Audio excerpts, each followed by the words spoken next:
Indigestion ये एक बहुत ही कॉमन बीमारी है। कई बार कई सारे लोग इंडाइजेशन का इलाज घर पे ही होम रेमेडीज़ के माध्यम से करते हैं। कभी कभी किसी को अच्छा लग जाता है और कभी कभी किसी को होम रेमेडीज़ लेने के बाद भी ठीक नहीं लगता है। और उसका सबसे मेन रीज़न ये है कि आप सही जगह पे सही होम रेमेडी अप्लाई नहीं करते हैं। कोई भी होम रेमेडी हो या कोई भी दवाई हो, वो आपके बीमारी के ऊपर काम कर रही है, तो आपको आपके लक्षणों को जानते हुए सही वक्त पर सही होम रेमेडी यूज़ करना बहुत ज़्यादा ज़रूरी है। इसलिए आज की वीडियो में हम जानने वाले हैं कुछ स्पेसिफिक होम रेमेडीज़ जो कि आपके सिम्टम्स के अनुसार होंगी, कुछ ऐसे कॉमन रूल्स जो कि आपको इंडाइजेशन में हमेशा ही फॉलो करने हैं, और इंडाइजेशन से रिलेटेड कुछ मिथ्स और फैक्ट्स जो कि आपके लिए बहुत ज़्यादा हेल्पफुल होने वाले हैं। तो चलिए इस वीडियो को शुरू करते हैं, और हाँ, वीडियो एंड तक ज़रूर देखिएगा।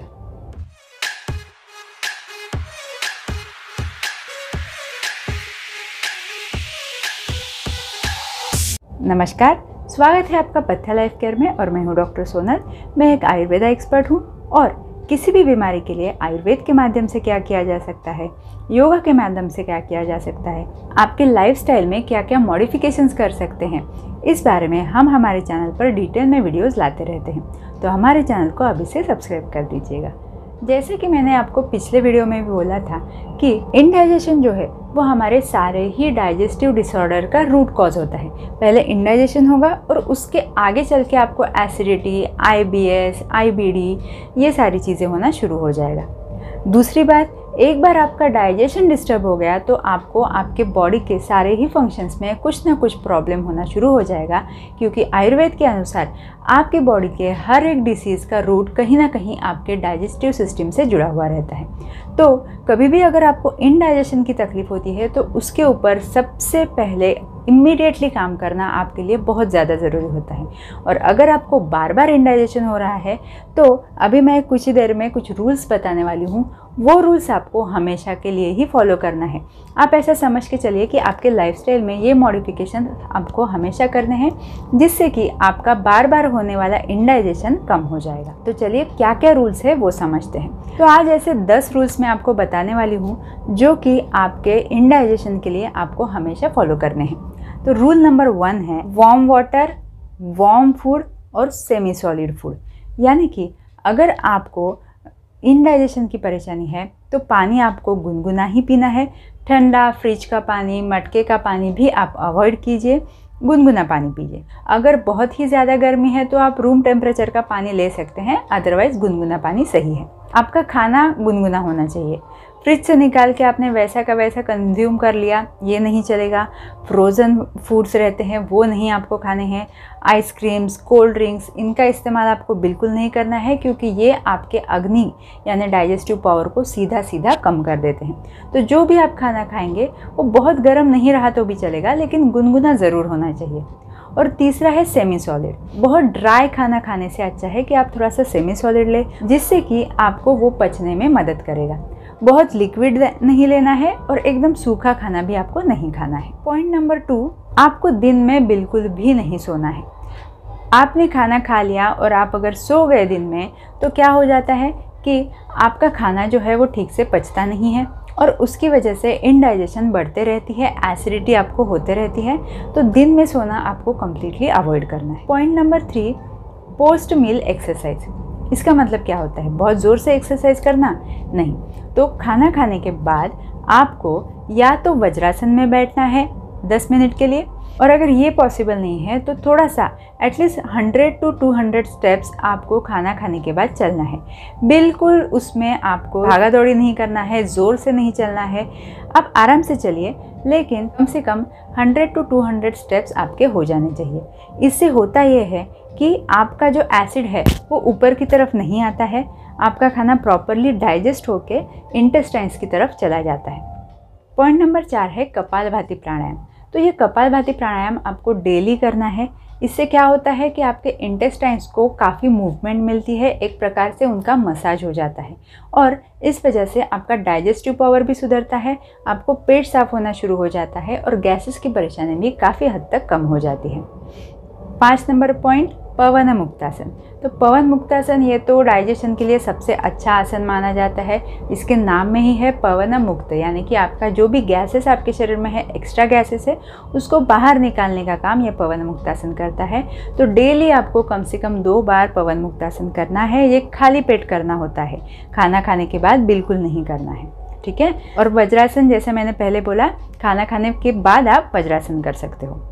छठा पॉइंट है हमारा पका हुआ खाना। हमें हमेशा ये पता रहता है कि हाई फाइबर फूड हमारे लिए अच्छा है, फ्रूट्स, वेजिटेबल्स, सैलड्स हमारे लिए अच्छे होते हैं। लेकिन अगर आपका इनडाइजेशन है, इसका मतलब खाना ठीक से नहीं पच रहा है, तो आपको उस खाने को पचने के लिए आसान बनाना पड़ेगा। और वो कैसे आसान बनेगा, उसके लिए आपको खाने को पकाना पड़ेगा। तो कुछ दिनों के लिए आप सैलड्स के बजाय पके हुए वेजिटेबल्स लीजिए, यहाँ तक कि फ्रूट्स भी आप पकाकर खा सकते हैं। 7वां पॉइंट आता है प्रोबायोटिक्स। तो प्रोबायोटिक्स जो है वो हमारे डाइजेस्टिव सिस्टम में गुड बैक्टीरियाज को बढ़ाने का काम करते हैं। तो किसी भी डाइजेस्टिव प्रॉब्लम में प्रोबायोटिक्स का रोल आता ही है। भले ही इनडाइजेशन में आपने खाया हुआ खाना आपको नहीं पच रहा है, लेकिन उसे पचाने के लिए ही गुड बैक्टीरियाज आपको मदद करेंगे। नेचुरल प्रोबायोटिक के सोर्सेज जैसे कि बटर मिल्क, घी, मक्खन, इडली, डोसा, सोल कढ़ी, इनका इस्तेमाल आप ज़रूर कर सकते हैं। लेकिन इसमें ध्यान आपको यही रखना है कि भूख के हिसाब से खाना है। इडली में प्रोबायोटिक है, इसलिए आपने अगर ओवर ईट कर लिया तो वो आपको इनडाइजेशन में मदद नहीं करने वाली। नेक्स्ट है प्रीबायोटिक। तो प्रीबायोटिक का मतलब होता है हाई फाइबर डाइट। तो जैसा मैंने बोला, आपको पका हुआ फाइबर आप ले सकते हैं और सोल्यूबल फाइबर्स आप ले सकते हैं।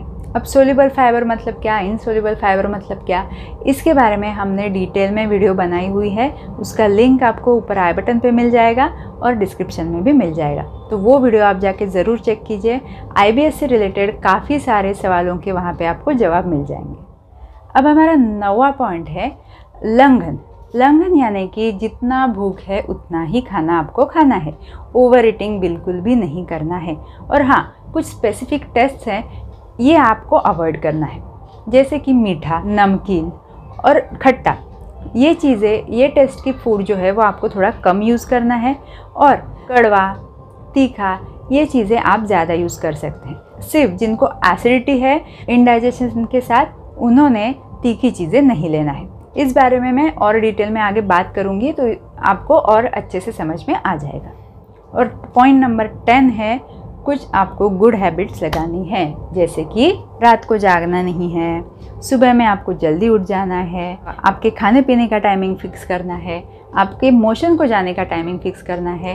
हो सके तो सुबह उठ के अगर आपका पेट साफ़ हो जाता है तो आपका इनडाइजेशन जो है वो शुरू होने से पहले ही ख़त्म हो जाएगा। इसीलिए आपका रूटीन सेट होना, आपकी बॉडी का रूटीन सेट होना बहुत ज़्यादा ज़रूरी है। और मैं लगभग हर एक वीडियो में बोलती हूँ, ओवर ड्रिंकिंग ऑफ वाटर, पानी आपको ज़रूरत से ज़्यादा नहीं पीना है, ये भी इनडाइजेशन का कॉज होता है। जब प्यास लगेगी तब पानी ज़रूर पीजिएगा। अब नेक्स्ट हमारा टॉपिक है स्पेसिफिक ट्रीटमेंट, जो कि आपको सिम्टम्स के अनुसार करना है। तो लास्ट वीडियो में मैंने बोला था कि वातज, पित्तज और कफज, ये तीनों दोषों के अनुसार जो इनडाइजेशन है वो अलग अलग किस्म का हो सकता है। तो उसमें से आमाजीर्ण, जो कि कफ की वजह से होता है, इसमें क्या क्या होता है, हेवीनेस, भूख ना लगना, पेट में भी भारीपन महसूस होना, कॉन्स्टिपेशन हो जाना, चिकना मोशन पास होना, ये सब चीज़ें इसमें होती रहती हैं। तो इसके लिए आपको ट्रीटमेंट में लंघन करने को कहा है।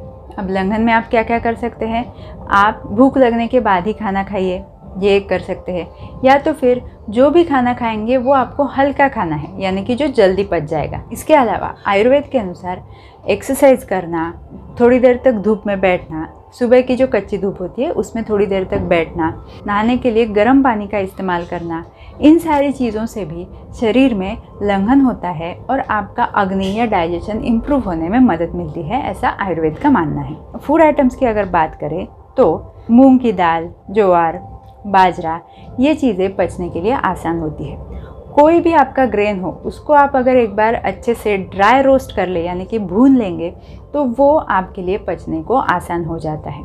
पफ्ड ग्रेन्स जो होते हैं वो भी पचने के लिए काफ़ी आसान होते हैं और आप उनका इस्तेमाल कर सकते हैं। खाने को और इजीली डाइजेस्टिबल बनाने के लिए आमा जीर्ण में, यानी कि जो मैंने अभी सिम्टम्स बोले, इसमें आप खाने में अजवाइन, जीरा, सेंधा नमक इनका इस्तेमाल कर सकते हैं। नेक्स्ट आता है विदग्धाजीर्ण, जिसमें कि पित्त का प्रमाण ज़्यादा बढ़ा हुआ होता है। तो इसमें इनडाइजेशन के साथ साथ एसिडिटी, खट्टी ढकारे आना, सीने में जलन सा महसूस होना, उल्टी जैसी फीलिंग होना या उल्टी हो जाना, ये सारी चीज़ें आती हैं। तो इसमें आपको ख्याल रखना है कि कॉमन नुस्खे जैसे कि अजवाइन, जीरा, इनका इस्तेमाल आपको ब्लाइंडली बिल्कुल भी नहीं करना है। इसमें सबसे अच्छा होता है आंवला। आंवला आप पाउडर फॉर्म में लीजिए, आंवला कैंडी के फॉर्म में लीजिए, कैसे भी आप ले सकते हैं। लेकिन अगर आपको विदग्धाजीर्ण है यानी कि एसिडिटी और इंडाइजेशन है तो आप आंवले का इस्तेमाल कीजिए। सेंधा नमक आप इस्तेमाल कर सकते हैं। गुलकंद जैसी कुछ होम रेमेडीज़ भी आप ले सकते हैं। और लास्ट में आता है विषटब्धाजीर्ण, जो कि वात की वजह से होता है। इसमें पेट में फूलापन महसूस होना, कॉन्स्टिपेशन होना, ब्लोटिंग होना, पेट में गैसेस होना, ये सारी चीज़ें हो जाती हैं। तो इसमें आपको वात को बाहर निकालना होता है या वात को कम करना होता है। तो इसमें आपकी जीरा, धनिया, अजवाइन, ये सारे मसाले वाली चीज़ें काम करेंगी। ये सारी चीज़ें अगर आप बटर मिल्क में ऐड करके ले सकते हैं तो आपके लिए बहुत अच्छा रहेगा। बटर मिल्क में पूरा आप बटर मत निकालिए, थोड़ा सा बटर भी उसमें रहने दीजिए और ये सारी चीज़ों का उसमें तड़का दे दीजिए। तो ऐसा मट्ठा टाइप में विथ बटर मट्ठा अगर आप बना के पिएंगे तो गैसेस वाला जो आपका इंडाइजेशन है वो काफ़ी हद तक कम हो जाएगा। पेट के ऊपर आप सिकाई कर सकते हैं विषटब्धाजीर्ण में। इसमें खास करके आपको सेंधा नमक और अजवाइन, इसका एक पोटली बनाना है। तवे के ऊपर उसको गर्म करके आपको सिकाई करना है। नाभि में कुछ आप तेल के ड्रॉप्स भी ऐड कर सकते हो, पेट को मसाज भी कर सकते हो और मसाज के बाद सिकाई करेंगे तो आपको और ज़्यादा फ़ायदा महसूस होगा। और अब हमारा last topic, myths and facts. हमारी सोसाइटी में बहुत सारे गलतफहमियां फैली रहती हैं इंडाइजेशन को लेके। तो आज हम इन गलतफहमियों को दूर करेंगे। सबसे पहली है उसमें कि इंडाइजेशन में अगर आप कोल्ड ड्रिंक्स या सोडा बेस्ड ड्रिंक्स लेते हैं तो उससे आपको ढकारे आ जाती हैं और आपका इंडाइजेशन दूर हो जाता है। तो ये सबसे गलत बात है। कोल्ड ड्रिंक पीने से सिर्फ एसिड और बेस का रिएक्शन हो जाता है, क्योंकि पेट में एसिड है, ढकार तो आ जाती है लेकिन उसका डाइजेशन से कोई लेना देना नहीं है। कोल्ड ड्रिंक पी पी के आप आपके डाइजेस्टिव पावर को कम कर रहे हो, अग्नि को कम कर रहे हो, तो ये प्लीज़ अवॉइड कीजिए। फिर वो कोई सा भी सोडा हो, आपका जीरा सोडा हो और या कोई भी हो, वो आपका डाइजेशन नहीं सुधारने वाला है। उसके लिए आपको जो मैंने पहले रूल्स बोले वही फॉलो करने पड़ेंगे। पॉइंट नंबर 2, हमारे कॉमनेस्ट होम रेमेडीज़ जीरा, अजवाइन, धनिया, ये सब चीज़ें आपको एसिडिटी वाले डाइजेशन में बिल्कुल नहीं लेना है। इससे क्या होगा, आप जिस स्टेज पे हो उससे आगे जाओगे। अगर एसिडिटी पे हो तो उल्टी कर दोगे, अगर पहले से उल्टी कर रहे हो तो और पेट में सूजन आ जाएगी। तो पहले सिम्टम्स देखिए और उसके अनुसार ही होम रेमेडीज़ इस्तेमाल कीजिए। पॉइंट नंबर 3, अगर पेट ठीक नहीं है, इंडाइजेशन लग रहा है तो सो जाओ। तो सो जाने से क्या हो जाता है, डाइजेशन नहीं होता है। अगर आपको इंडाइजेशन लग रही है तो आप बैठो, बैठ के आराम करो, सोना नहीं है आपको, दिन में बिल्कुल भी सोना नहीं है। या फिर थोड़ा सा एक्सरसाइज करो, थोड़ा सा घूमो फिरो। इससे क्या होता है कि आपका अग्नि थोड़ा सा सुधरने में मदद हो जाती है। बॉडी आपकी एनर्जी ज़्यादा डिमांड करती है तो डाइजेशन भी थोड़ा सा फास्टर हो जाता है। नेक्स्ट हमारा मिथ है ग्रीन टी के बारे में। काफ़ी सारे आप टीवी पे एड्स देखते होंगे कि बहुत हेवी खाना खा लिया, उसके ऊपर से ग्रीन टी पी लिया, अब सब अच्छा हो गया।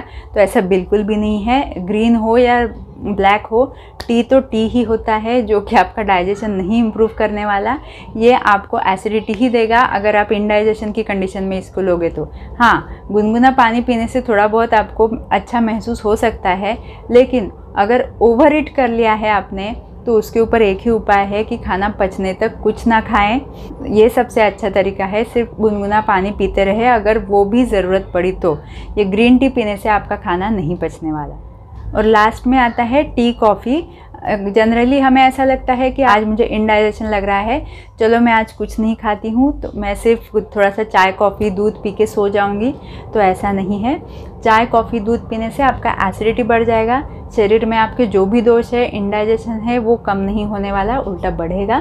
तो ऐसी कंडीशन में अगर आपको कुछ लेना ही है तो नंबर 1 पे आता है वार्म वाटर और नंबर 2 पे आता है बटर मिल्क। अगर आपको कुछ पानी नहीं पीना है तो आप बटर मिल्क ले सकते हैं। अगर पित्त के लक्षण नहीं है तो उसका मट्ठा बना के आप ले सकते हैं, जिसमें कि जीरा, अजवाइन, हींग, धनिया इनका तड़का लगेगा। ऐसा अगर बटर मिल्क आप लेते हैं तो आपका इंडाइजेशन अच्छा होगा, बाकी चीज़ें आप अवॉइड कीजिए। तो ये थी हमारी आज की वीडियो। इसमें हमने डिटेल में बात की इंडाइजेशन के बारे में। जल्दी ही मिलते हैं अगले वीडियो में। अगर वीडियो अच्छी लगती है तो वीडियो को लाइक कर दीजिएगा और चैनल को सब्सक्राइब करना ना भूलिएगा। Thank you so much.